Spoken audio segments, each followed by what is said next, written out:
कृषि कानून के खिलाफ में किसानों का आंदोलन लगातार जारी है और इस बीच किसानों की लगातार जान भी जारी है। चाहे सिंगू बॉर्डर की बात कर ले, गाजीपुर बॉर्डर की बात कर ले, टिकरी बॉर्डर की बात करें, लगातार किसानों की इस ठंड में आंदोलन करने की वजह से जान भी जारी है। इसी पर ज़्यादा बातचीत करने के लिए हमारे साथ मौजूद हैं भारतीय जनता पार्टी किसान मोर्चा के राष्ट्रीय अध्यक्ष राजकुमार चाहर जी। चाहर साहब, किस तरह से आप देख रहे हैं इस ठंड में किसान आंदोलन कर रहे हैं, लगातार बैठे हुए हैं, अब किसानों की जान भी जारी है। कल एक संत ने अपने खुदकुशी कर ली सिंगू बॉर्डर पर और लगातार इस तरह की घटनाएं बढ़ती जा रही है। देखिए, किसी की भी मृत्यु होना बड़ा दुर्भाग्यपूर्ण है, लेकिन मृत्यु के लिए जिम्मेदार कौन है ये सब जानते हैं। किसान को लाया गया है, उसके मन में भ्रम डालकर उसको डराया गया है, तेरे खेत चले जाएंगे, ये काले कानून है, इस तरह से उनके मन में एक डर पैदा किया गया है। अभी रिजल्ट्स आए नहीं हैं, अभी इन बिलों से जो लाभ किसानों को मिलना चाहिए था उसके परिणाम पूरी तरह से सामने नहीं आए हैं, और पहले से ही उनके मन में ये भ्रम डाल देना ये अच्छी बात नहीं है। देखिए, मैं तो बड़ा स्पष्ट कहूँगा, इस पर बड़ी घोर राजनीति हो रही है और मुझे बड़ा कष्ट हो रहा है, क्योंकि मैं भी किसान हूँ और किसान का बेटा हूँ, कि ऐसी कड़कड़ाती ठंड में एक किसानों को राजनीति का शिकार बनाया जा रहा है। किसानों ने बिल पढ़े नहीं है, क्या उसका लाभ निकलेगा, क्या उसका नुकसान होने वाला है, केवल लाभ ही लाभ है, इसमें नुकसान कुछ है नहीं। और उसके बावजूद भी बार बार ये कहना कि एक ही शब्द अब लेके आ रहे हैं। पहले तो एमएसपी की बात कर रहे थे, पहले तो कुछ और सुझाव देने की बात कर रहे थे, अब वो सब बंद कर दी उन्होंने। अब कह रहे हैं कि नहीं जी, बिल वापस लो।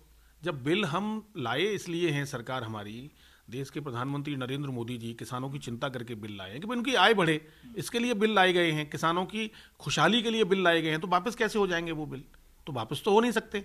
आपको किसानों के हित में कुछ और सुझाव रखने हैं, किसान नेता होने के नाते वो आप सुझाव रखिए, सरकार से बातचीत करिए, उसका हल निकालिए। नहीं, आप बहुत स्पष्ट रूप से कह रहे हैं और दुख भी जाहिर कर रहे हैं, तो कौन लोग हैं जो डर बना रहे हैं किसानों के बीच में, गुमराह कर रहे हैं उन्हें, जिसकी वजह से वो अपनी जान खो दे रहे हैं, खुदकुशी कर ले रहे हैं? देखिए, सबसे पहले तो जब ये बिल पार्लियामेंट के अंदर आया, भ्रम फैलाने का काम कांग्रेस पार्टी सहित, आम आदमी पार्टी सहित जो अन्य विपक्षी दल थे, जब तक किसान समझ पाते, जब तक किसान को ये एहसास हो पाता कि मोदी जी ने हमारे हित में बिल लाए हैं, इनसे हमें लाभ मिलेगा, किसानों को उनकी तकदीर बदलेगी, उनकी आय बढ़ेगी, तब तक उन्होंने हल्ला मचाना शुरू कर दिया, उनके मन में भ्रम डालना शुरू कर दिया कि किसानों के जो बिल आए हैं ये किसान विरोधी हैं। ये कहना शुरू कर दिया विपक्षी दलों ने, गलत बयानबाजी की। मैं प्रियंका गांधी के मैंने ट्वीट देखे, राहुल गांधी के मैंने ट्वीट देखे, अरविंद केजरीवाल के मैंने ट्वीट देखे, अमरिंदर सिंह जी के मैंने ट्वीट देखे।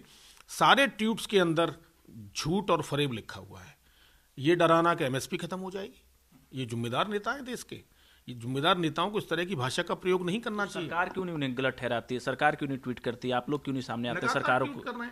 लगातार ट्वीट कर रहे हैं, लगातार जनता को बताया जा रहा है, जनता समझ भी रही है, लेकिन जिन लोगों ने मन में ये ठान लिया है कि हमें तो समझना नहीं है, हमें तो विरोध करना है, उनका क्या इलाज है?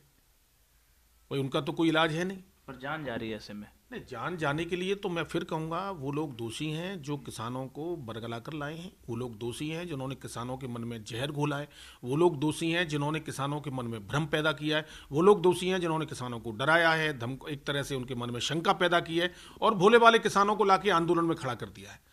आज उनके अंदर इतना ज़्यादा जहर उन्होंने भर के दिया है कि आज उसका परिणाम किसान ही भुगत रहा है। किसान तो मर रहा है बेचारा, और ये किसानों को मारने के लिए मैं तो ये कहूँगा कि ये जो लोग उनको बरगला के लाए वो दोषी हैं।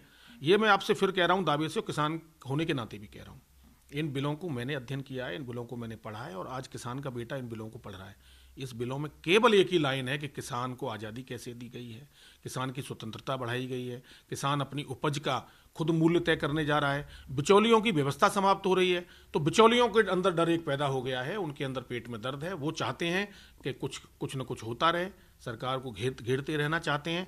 और ऐसे राजनीतिक दल जिनको जनता ने नकार दिया है, वो दल भी राजनीतिक रोटियां किसानों के कंधे पे बंदूक रख के कर रहे हैं। अब सुप्रीम कोर्ट भी बीच में आ चुकी है, सरकार और किसान के बीच में अब सुप्रीम कोर्ट है और सुप्रीम कोर्ट ने जो कहा कि उन्हें भी नहीं लगता है कि सरकार से कुछ बातचीत होगी या सरकार कोई हल निकाल पाएगा, जिस तरह की टिप्पणी सुप्रीम कोर्ट ने की, उसे किस तरह से आप देखते हैं? देखिए, सुप्रीम कोर्ट ने एक अच्छी शुरुआत की है। बातचीत का जो एक दौर टूट गया था, उस दौर को दोबारा से प्रारंभ करने के लिए सुप्रीम कोर्ट ने दखलंदाजी दी है और मुझे लगता है कि ये गतिरोध समाप्त होना चाहिए साहब, बहुत टाइम हो गया। भोले वाले किसानों पे कब तक ये किसान राजनीति के नाम पे लोग अन्याय और अत्याचार करेंगे?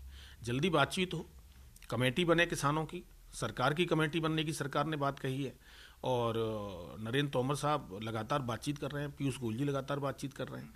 तो अब तो देखिए हल तो बातचीत से ही निकलेगा, हल तो बातचीत से ही निकलेगा। और मुझे उम्मीद है कि सुप्रीम कोर्ट का डायरेक्शन निश्चित रूप से एक अच्छी शुरुआत हुई है और जल्दी बातचीत हो। और लोगों के लिए तो नेगेटिव भी है ना, सुप्रीम कोर्ट ने कहा कि उन्हें नहीं लगता है कि सरकार कुछ हल निकाल पा रही है किसान आंदोलन का। नहीं, देखिए जिद का तो कोई इलाज नहीं है। आप जिद करके, जब आप पहले तो आप कह रहे थे कि साहब हम कुछ सुझाव देना चाहते हैं, कुछ अमेंडमेंट होने चाहिए, कुछ इसमें बदलाव होना चाहिए, कृषि विधेयक खराब नहीं है, ये भाषा थी शुरुआत में जब धरने पे बैठे। अब वो भाषा कुछ और हो गई है, अब वो कह रहे हैं बिल वापस करो जी। अरे भैया, हम कोई जब लाए बिल है 70 करोड़ किसानों के हित के लिए, तो आपके कहने से कैसे वापस कर देंगे? हमें पूरे देश की चिंता है, पूरे देश के किसानों की चिंता है, पूरे देश के किसानों की आय बढ़े, ये चिंता है। और पहली बार देश के अंदर हुआ है, देश की आज़ादी के बाद, कि देश के प्रधानमंत्री नरेंद्र मोदी जी ने किसानों की चिंता की है, उनके जीवन स्तर कैसे आगे बढ़े इसकी चिंता की है। और मैं हमेशा बोलता हूं कि जो सपना चौधरी चरण सिंह कभी देखा करते थे, वो कहते थे कि खेती और खलिहान में होकर किसानों का खुशहाली का रास्ता निकलता है, तो उन सपनों को साकार करने का काम आज नरेंद्र मोदी जी कर रहे हैं। महात्मा टिकैत के सपनों को साकार, महात्मा टिकैत भी यही कहते थे कि किसान का बाध्यता क्यों है कि एक ही मंडी में माल बिकेगा, वो देश में कहीं भी बेच सकता है। पर उनके पुत्र बैठे हुए आंदोलन में, अब उनके पुत्र बैठे हैं, तो मुझे लगता है धीरे धीरे वो भी समझेंगे कि इन बिल से फ़ायदा ही फ़ायदा होना है, नुकसान कुछ नहीं है। मेरी तो उनसे भी ये भी अनुरोध है कि आप आगे आएँ और बिल का समर्थन करें। और कोई सुझाव है आपके, देखिए बड़ा स्पष्ट है, किसान के हित के लिए तत्पर ये सरकार है। किसान को भला हो, किसान को लाभ मिले, इसके लिए ये सरकार है। किसान की आने वाली पीढ़ी के जीवन में खुशहाली आए, इसके लिए सरकार ने काम किया है, मोदी जी ने काम किया है। और अगर अच्छा कुछ किसानों का हो सकता है तो आप उसके सुझाव दीजिए, सरकार आपसे बातचीत करने तैयार है और उन पर अमल करने भी तैयार है। तो कानून वापस नहीं होने वाला है, कानून रद्द नहीं होने वाला है। देखिए, कानून तो रद्द होने का कोई सवाल ही नहीं उठता, कानून रद्द होना भी नहीं चाहिए किसी भी कीमत पर। देश का पूरा किसान चाहता है इन कानूनों का लाभ किसानों को मिले, बल्कि किसान नेताओं को, किसान संगठनों को इन बिलों से जनता को क्या लाभ होना है, इस पर दिनों रात काम करना चाहिए। किसानों के बीच में जाएं, इनके फायदे गिनाएं, और उनको जहां शंका है, जहां भ्रम है, उसका समाधान सरकार के साथ बैठ के करें। और उनके अच्छे सुझाव कुछ आते हैं, सरकार कोई हठधर्मिता नहीं अपना रही, जो मैं देख रहा हूं, उनके कुछ सुझाव आते हैं, उन सुझावों पर सरकार अमल करने के लिए भी तैयार है। अंतोगत्वा किसान का भला होना चाहिए। मेरा आखिरी सवाल है, चूंकि आप सांसद भी हैं, भाजपा किसान मोर्चा के राष्ट्रीय अध्यक्ष भी हैं, गतिरोध लगातार जारी है, आपकी तरफ से क्या आश्वासन है? आपको क्या लगता है ये आंदोलन कब तक समाप्त आप लोग करवाएंगे और किसान कब तक घर वापस जाएंगे? देखिए, मैं तो ये चाहता हूं साहब, एक पल न लगे और ये आंदोलन समाप्त होना चाहिए। किसान की ये हालत मुझे तो नहीं देखी जाती, किसान होने के नाते भी, क्योंकि किसान के दर्द और पीड़ा का जो लंबे समय से एक जो सहन करने की क्षमता थी, उसने कहीं न कहीं कांग्रेस पार्टी के शासनकाल में दम तोड़ा। मोदी जी से उनको आस है, और मोदी जी को उनको आस इसीलिए है कि मोदी जी ने अच्छे बिल लाके दिए हैं। तो ये जल्दी आंदोलन समाप्त हो, लेकिन उसके लिए बातचीत जल्दी हो जाए और ये आंदोलन समाप्त हो जाए। किसानों की, निर्दोष किसानों की जानें बैठे बैठे ठंड के कारण नहीं जानी चाहिए।